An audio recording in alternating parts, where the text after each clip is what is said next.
My name is Paul from the band Menhir, and this is my interview with Metallic. So, what is Menhir to you? So, Menhir was originally a kind of a pipe dream about how much I could accomplish doing everything myself, particularly around the live element. So the version that happens nowadays has a full band, but originally it was just me with backing drums that I'd recorded and then splitting signal to emulate the bass on stage. So, which made for interesting challenge trying to make it sound like a full band, which I got close to, I think. And it was just very practical as well, because it means it's just a case of organising one person makes life a lot easier, a lot less stressful than having 3, 4, 5, etc. other band members to try and negotiate with. So, totally. And we saw that organisation issue at Goza when the bass player wasn't there. Yeah, so unfortunately the dreaded COVID, which I'm sure has cropped up in many an interview and review that you've done. So unfortunately another wave of that went round and took him out like the Monday before the gig. So, oh God. But I've played gigs where it's literally just me, so I just did the same thing, split the signal. It doesn't sound quite the same, and it's not quite as full, but it's close enough for a 30-minute set. Totally. So let's go through releases from your first up to now. So it starts off with Orage. Yes. So that was kind of the first attempt at seeing if I could kind of do all the pieces myself. So as well as doing all the live bits, I did all the recording performances as well, including the drums, which is why they're a bit kind of meat and potatoes, because my drumming is kind of like, I'm a good 5 out of 10 drummer. And fortunately I have some good friends of mine from a band called Gilmore Trail. They did help me do all the recordings for Next to Now, because it was a good kind of guinea pig test for them, which was grand. In terms of the song itself, it was the first kind of thing I wrote that kind of nailed down the sound I was going for, which, as you may have gathered from the show, is kind of big sounding, not necessarily bleak, but kind of without sounding too pretentious. The whole notion was trying to write about things in the natural world that both create and destroy. So the idea of Orage was looking at the aftermath of a storm, because Orage is French for storm. I should probably explain about the whole everything being in French thing, but we can worry about that later. And then there was a counterpiece to that originally, which was a lighter piece, which was new life growing from that. So as the rain was hitting the broken ground, things were growing up from it. So. And yes, I spend way too much time thinking about this. Next we've got, is it Orb? Yes, Orb. Spot on. So tell me a bit about that. Yeah, so Orb is dawn in French. So that was, I tried to be a little bit more ambitious, possibly a little bit too ambitious. It was very much one of those, was finishing words like the morning of recording, which I think shows a little bit in the performance. It wasn't quite bang on, but again, sound-wise, production-wise, couldn't be happier. But I'm always my own worst critic, as I'm sure most people who are creative are. And it's always one of those things, if I recorded it now, it probably would have sounded way better, but it was a point in time, and it made the next one better. So by that point I'd done quite a few shows, so I knew kind of which ones are working, and I dropped the kind of instrumental tracks I'd done. The idea was basically there was like a song and instrumental for like a yin and yang effect, but I found that they weren't that effective on my own. One of them turned into turned into a song in its own right, but most of them they're in that pile of riffs that I briefly mentioned before we started filming. So it was again trying to push the boat a little bit further, do like a full EP, and it was also got my friend of mine, Katie, to play some bagpipes. So that intro track I played was actual bagpipes, which made me very happy. And the idea was it was like a marching band coming over the hill, so getting progressively louder and closer and louder and closer, until they get dramatic stop and the battles, I guess, figuratively is going to start. So it was a much more ambitious one. Both it's a 3-song EP and it's like 20 minutes. But no, it was I for the most part I was very happy with it, and the bits that I wasn't happy with I more than hopefully made up for on the next one. So cool. And finally, we're at ombre. Yes, which is shade, but I also learned it's a term for when people get their hair coloured and get like highlights in. So it's not obviously based on that. So that one is definitely, I know it's the kind of cliche thing to say the most recent thing I've done is the best thing I've done, but it is the best thing I've done. I think it's got 2 of the strongest songs on it.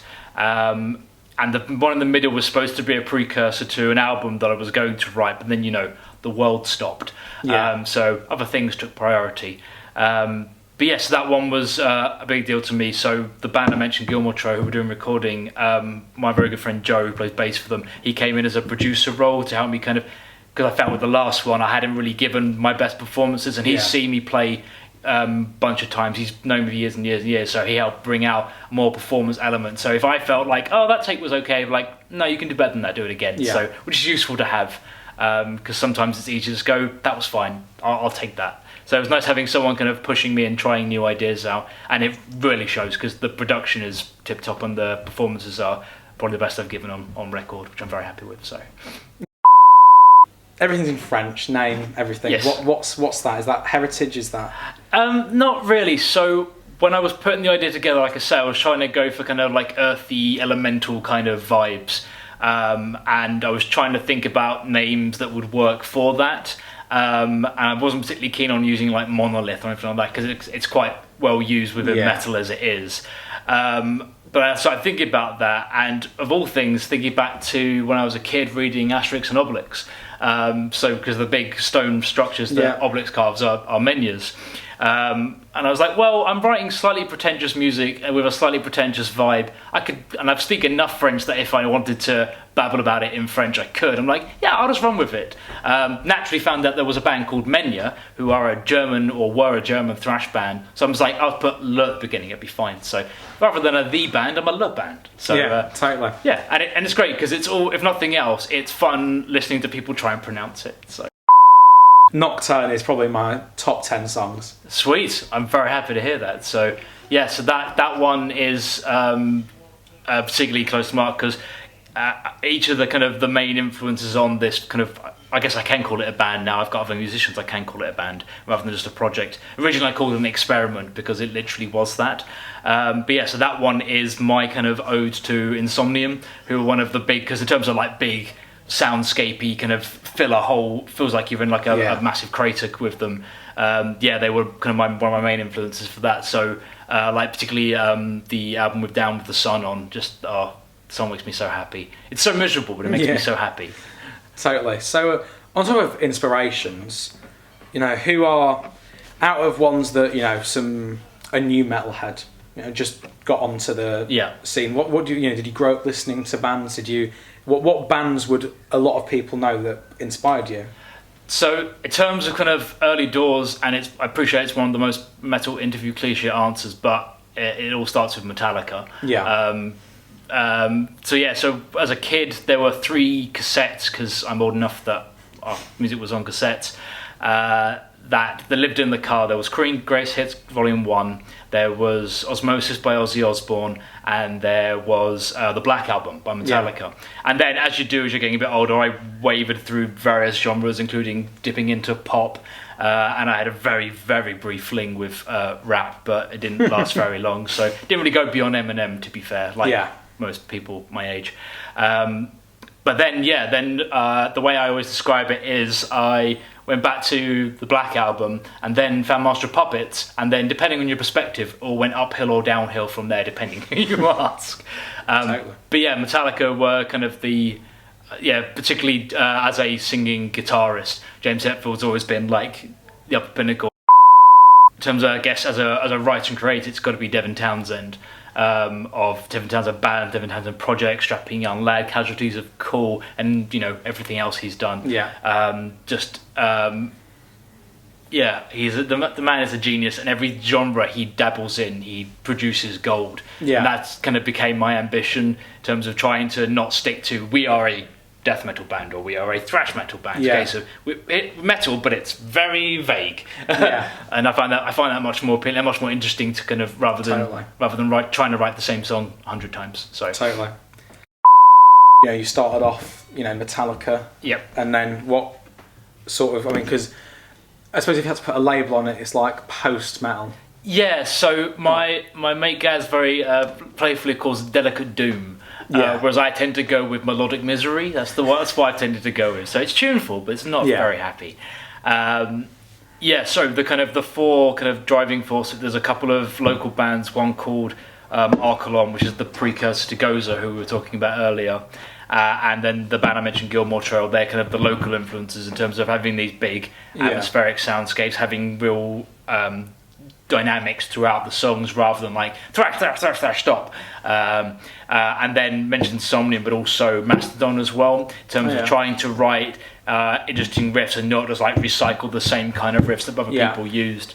So nerdy point, we were talking about guitars and whatnot, so I just tune to regular standard tuning, but the songs are all in like C and B, so I use like fake drop chords because I find them interesting to work with. So if you watch like any footage of me playing, you'll see me pulling all kinds of weird shapes. Because basically it's trying to emulate the drop tuning without actually doing the drop tuning, because I like being able to just pick up a guitar and play anything on it. So, totally. So it works better for me.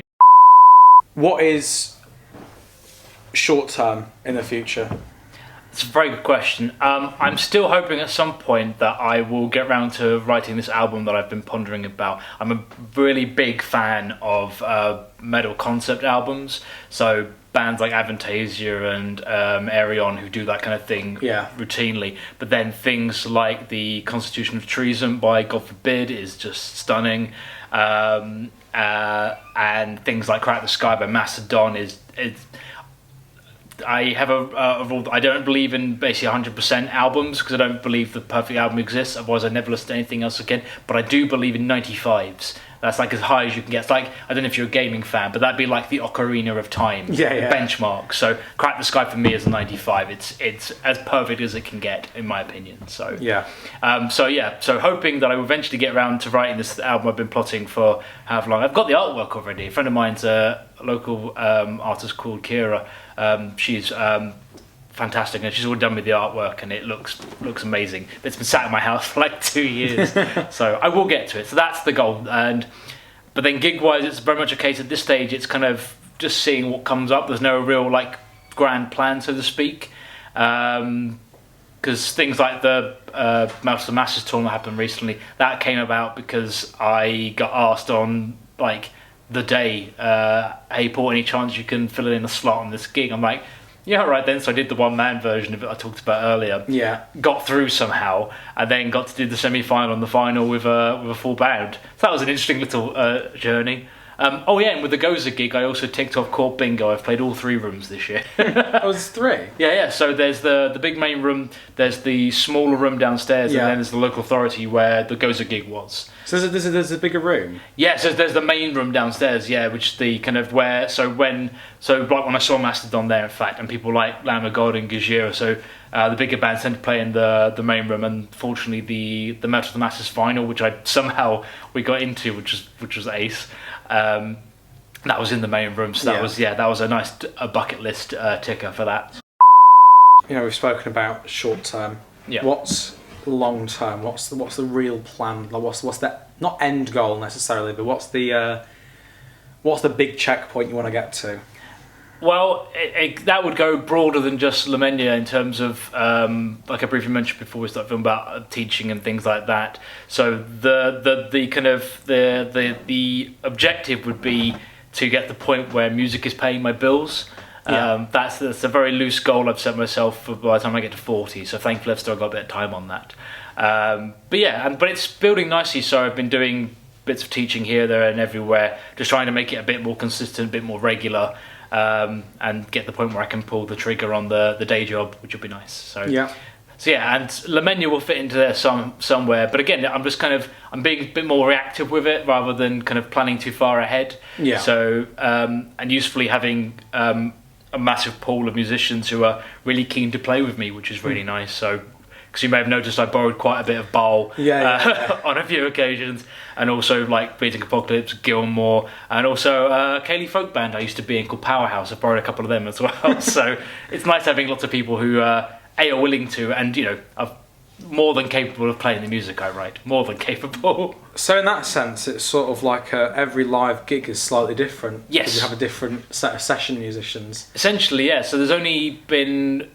The lineup that I played in the final and the semi-final was the only I think full repeat lineup of the band, which is fun because I'm quite kind of quite free in terms of like, here's the stops and the starts, here's what the bit kind of sounds like. Beyond that, fill your boots. Yeah. So Luke, the drummer from Bar, has put all kinds of blasts and kick patterns in, because, you know, he's got the brain for metal drums, whereas I'm very much a meat and potatoes. I was brought up on AC/DC, so I drum like I'm in AC/DC, basically. He's always done a cracking job with that, and like Joe and Chris and Adam, they've all kind of added their own kind of little details in, and Bob, who drummed for me as well, added his kind of flavour and his kind of feels in it. So yeah, it feels fresh each time, which is really exciting. So I'm hoping that'll be the way going forward, to be honest. So cool. I think I'll be the only kind of like fixture of it, if that makes sense. A consistent member, of course. Yeah. So, but it's nice for them because it means they haven't got to worry about any of the logistics of the songwriter. Basically, go, here's a song, fill your boots. Yeah. So do you think it'll stay as a solo thing, or is bringing new musicians into work, like actual musicians to play on the albums? That would probably be the next step, I imagine, because like, you know, the kind of people who start one-man bands, a little bit of a control freak, but I'm aware of that, so it's fine. But yeah, I imagine it'd be a case of I would still kind of like do the kind of the bulk of the writing, but yeah, the next stage definitely would be recording with other people and getting those extra flavours that they bring, capturing that, particularly on something, trying to write an album, because I've never actually written an album on my Todd. So that'd be an interesting little experiment. So I thought of going completely the other way and like having like almost a completely different lineup and every song and get a different flavour. So I think I know enough people across the city that I could do that. So I'd be tempted to give it a go at least. So yeah, I like a logistical headache. Cool. So thank you for the interview. It's been great talking to you. Thank you very much for asking. No problem. And I hope to work again with you in some capacity soon. Yeah, absolutely. Thank you very much. Cool.